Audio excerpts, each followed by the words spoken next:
म्हणजे आजचा हा चौथा खेटा. हा चौथा खेटा आहे. आता खेटायचा अर्थ काय? आणेवाणी चालणं.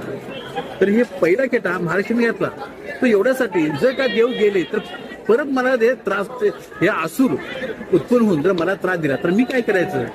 मला आधार कोणाचा आहे? त्यासाठी तिने सांगितलं की देवाला इथे येऊन विनंती केली आणि सांगितलं तुम्ही या डोंगरावर तुम्ही राज्य करा. आणि त्यावेळी देवाने मान्य केलं.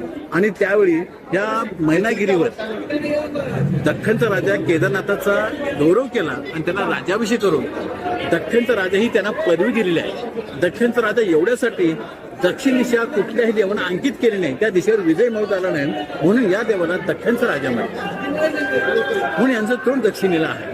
या मंदिर, आता हे जे मंदिर तुम्ही बघताय हे मंदिर अतिप्राचीन आहे. अगदी चौल चालुक्य, अगदी इसवी पूर्व, अगदी 2-3 हजार वर्षाच्या पूर्वीचं हे मंदिर आहे. आता तुम्ही जर बघितलं तर जुन्या कागदपत्रामध्ये, दस्तऐवजामध्ये